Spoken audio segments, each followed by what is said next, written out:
24 अप्रैल को बिहार के मधुबनी में पीएम मोदी की सभा थी। करोड़ों की परियोजनाओं का उद्घाटन और शिलान्यास करने पहुंचे पीएम मोदी के साथ मंच साझा कर रहे बिहार के मुख्यमंत्री नीतीश कुमार ने अपने संबोधन के दौरान कहा, हम लोग तो हमेशा साथ रहे हैं, लेकिन बीच में कुछ गड़बड़ कर दिया हमारा पार्टी वाला, और यहीं पर वो बैठे हैं। अब इन्हीं से पूछिए, बाद में उन्हीं को लगा कि वो लोग गड़बड़ हैं, फिर हम उनको छोड़ दिए। अब हम कभी उन लोगों के साथ नहीं जा सकते, वो लोग सब गड़बड़ किया है। पहली बार 2005 में हम लोग उन सब के खिलाफ ही साथ लड़े थे, और ये सब साथ नहीं थे, अध्यक्ष ही थे हमारी पार्टी के। अगस्त 2022 में दूसरी बार एनडीए का साथ छोड़कर महागठबंधन का हिस्सा बनने पर जेडीयू सुप्रीमो नीतीश कुमार ने सफाई देते हुए कुछ इस अंदाज में सारा ठिकरा अपनी पार्टी के वरीय नेता ललन सिंह पर फोड़ दिया। यूं तो नीतीश कुमार पीएम मोदी के साथ मंच साझा करते हुए पहले भी कई बार अगस्त 2022 में एनडीए का साथ छोड़कर महागठबंधन का हिस्सा बनने पर सफाई पेश कर चुके हैं, लेकिन अब की उन्होंने इसके लिए अपनी ही पार्टी के नेता पर टिकड़ा फोड़ा है। नीतीश के इस रुख पर कई सवाल उठे हैं। मसलन नीतीश कुमार अपने पाला बदलने पर पहली बार इतनी सफाई क्यों पेश कर रहे हैं? सफाई तो पेश किया है, ललन सिंह पर ठिकरा क्यों फोड़ दिया? नीतीश कुमार प्रधानमंत्री के सामने क्या साबित करना चाह रहे थे? क्यों उनमें खुद को एनडीए का विश्वस्त घटक दल साबित करने की होड़ लगी? आखिर क्यों उन्होंने परोक्ष रूप से यह कहना जरूरी समझा कि उनका दूसरी बार महागठबंधन के पाले में जाना उनकी मर्जी नहीं थी, बल्कि ललन सिंह के उकसावे पर उन्होंने पाला बदल लिया था? नीतीश कुमार ने मधुबनी में यह कौन सा मास्टर स्ट्रोक चला है जो किसी को समझ नहीं आता? सियासी जानकारों ने नीतीश कुमार के हालिया बयान को अलग अलग तरीके से डिकोड करने का प्रयास किया है, और इस कोशिश में कई नई थ्योरीज सामने आई। आज की इस वीडियो रिपोर्ट में हम इन्हीं तमाम मसलों पर बात करेंगे और समझने की कोशिश करेंगे कि नीतीश कुमार ने आखिर प्रधानमंत्री नरेंद्र मोदी और मधुबनी की जनता के समक्ष आखिर ललन सिंह का भद क्यों पिटवा दिया। नमस्कार, हमारा नाम आकाश आनंद है और आप देख रहे हैं फोर्थ पिलर का बिल्कुल ताजा तरीन कार्यक्रम सियासी कहानियां। नीतीश कुमार ने असल में जिस तरीके से घुमावदार बातों से दूसरी बार एनडीए से नाता तोड़ने के लिए ललन सिंह को जिम्मेदार ठहरा दिया, क्या वह यह साबित करना चाह रहे थे कि उनकी मानसिक दशा का हवाला देकर उनकी प्रशासनिक और राजनीतिक समझ पर सवाल उठाने वाले मूर्खता कर रहे थे? वे दिमाग से बिल्कुल फिट एंड फाइन है। कहीं नीतीश कुमार को ऐसा तो नहीं लगता है कि उनके बार बार पाला बदलने से बीजेपी नाराज है और संभव है कि आगामी चुनाव में जीत के बाद वह किनारे लगा दिए जाएं?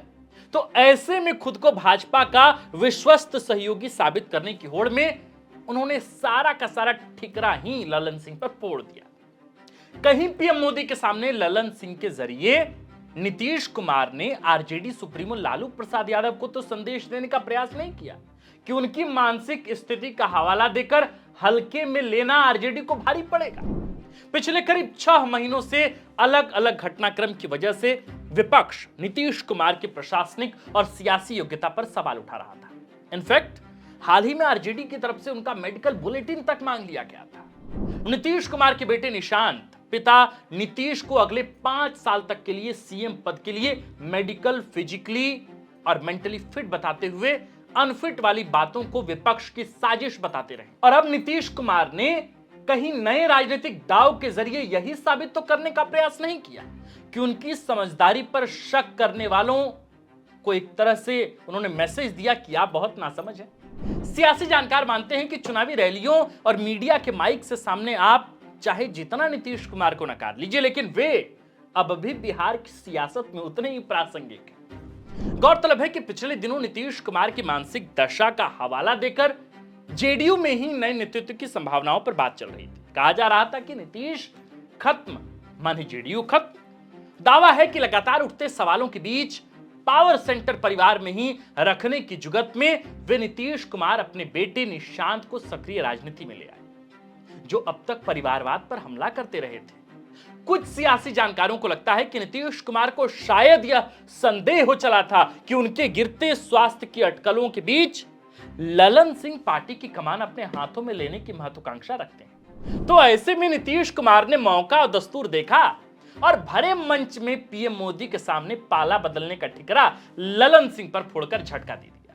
थोड़ा इतिहास में भी थोड़ा चलते हैं, थोड़ा घूम फिर कर आते हैं। देखिए, जुलाई 2021 में नीतीश कुमार ने ललन सिंह को जेडीयू का अध्यक्ष बनाया। अगस्त 2022 में नीतीश कुमार एनडीए से नाता तोड़कर महागठबंधन में शामिल हो गए। इस अवधि में ललन सिंह ने पीएम मोदी और गृह मंत्री अमित शाह के खिलाफ खूब तल्ख बयानबाजी की। वे बीजेपी पर नीतीश कुमार से भी ज्यादा हमलावर है।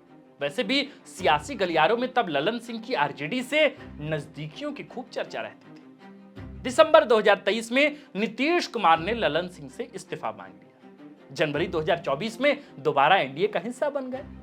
तब से लेकर 24 अप्रैल को मधुबनी की सभा तक में नीतीश कुमार दोहराते रहे कि अब की इधर उधर नहीं जाएंगे। अक्सर सियासी गलियारों में चर्चा चलता है कि नीतीश कुमार को जब भी मुफीद लगेगा वे बीजेपी का साथ छोड़कर आरजेडी के साथ जाने में नहीं हिचकेंगे। क्या इन अटकलों को काटने और पीएम मोदी को यकीन दिलाने के लिए नीतीश कुमार ने पाला बदलने का सारा ठिकरा ललन सिंह पर ही फोड़ दिया?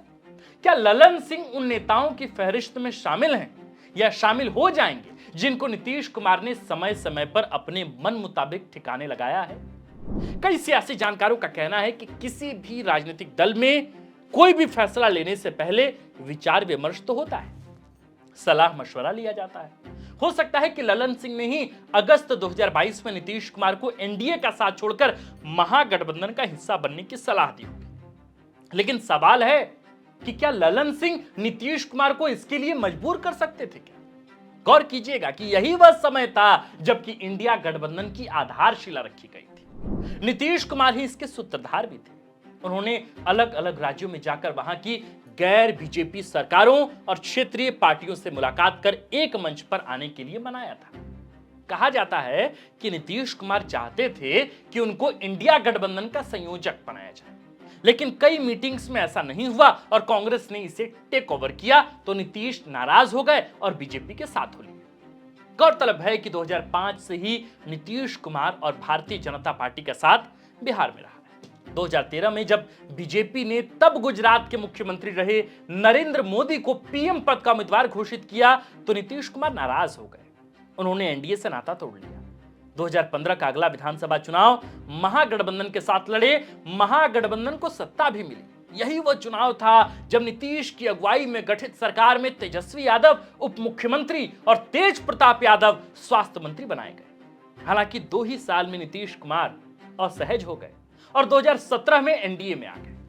2020 का विधानसभा चुनाव बतौर एनडीए गठबंधन लड़े। हालांकि इन चुनाव में जेडीयू 115 सीटों पर चुनाव लड़कर महज 43 सीटें जीतकर तीसरे नंबर की पार्टी बन गई। जेडीयू की तरफ से आवाजें उठी कि बीजेपी ने चिराग पासवान को मोहरा बनाकर जेडीयू को कम से कम 45 सीटों पर नुकसान पहुंचाया। यदि साथ रहे तो पार्टी को और नुकसान होगा। गौर कीजिएगा कि अगस्त 2022 में जब नीतीश कुमार फिर से महागठबंधन में जा रहे थे तो कहा कि हमारी पार्टी के नेताओं ने हमको सलाह दिया कि ये लोग यानी बीजेपी वाला लोग सब ठीक नहीं है, हमारी पार्टी को ही खा जाएगा। हम उनका सलाह माने, अब महागठबंधन में जा रहे हैं। लेकिन फिर 2 साल में फिर उनका हृदय परिवर्तन हो गया। अब नीतीश ने पाला बदलने का ठिकरा ललन सिंह पर फोड़ दिया है। सियासी जानकारों का मानना है कि नीतीश कुमार ने ललन सिंह की महत्वाकांक्षा के पैर कतरे हैं। खुद को सियासी रण का मास्टर खिलाड़ी साबित करने का प्रयास किया है। मानसिक स्वास्थ्य पर चल रही अटकलों के बीच खुद को प्रासंगिक घोषित करने का प्रयास किया है और पीएम को यह जताने का प्रयास किया कि जो हुआ सो हुआ, लेकिन अब बिहार में हम ही भरोसे के आदमी हैं। सीएम पद से मेरा दावा कमजोर न किया जाए। अब ललन सिंह अपने नेता के बयान का क्या जवाब देते हैं, जानना तो बड़ा दिलचस्प होगा। इसलिए अगर जानना हो तो थोड़ा इंतजार कीजिए। देखिए, ललन सिंह को लेकर लगातार ये कहा जाता है, न सिर्फ ललन सिंह बल्कि वे तमाम नेता जिनको गाहे बगाहे नीतीश ने अपने से किनारे लगाया और साफ तौर पर उन्हें पार्टी से अलग ही कर दिया। वैसे लोग जिनको कहा जाता था कि नीतीश कुमार के सिपह सलारों में से शामिल हैं, और मुझे नाम गिनाने की आवश्यकता नहीं है कि वे कौन लोग थे। प्रशांत किशोर थे या इसके पहले कई और लोग थे जिन लोगों को आरसीपी सिंह थे। वैसे और भी कई लोग थे जिनको वक्त दर वक्त नीतीश कुमार ने ठिकाने लगाया और अब कहा जा रहा है कि नीतीश कुमार ने अब की नजर ललन सिंह पर गड़ाई है और कहा जा रहा है कि ललन सिंह का पॉलिटिकल करियर भी जेडीयू में अब खतरे में है। तो क्या यह मान लिया जाना चाहिए कि ललन सिंह बीजेपी में जा सकते हैं?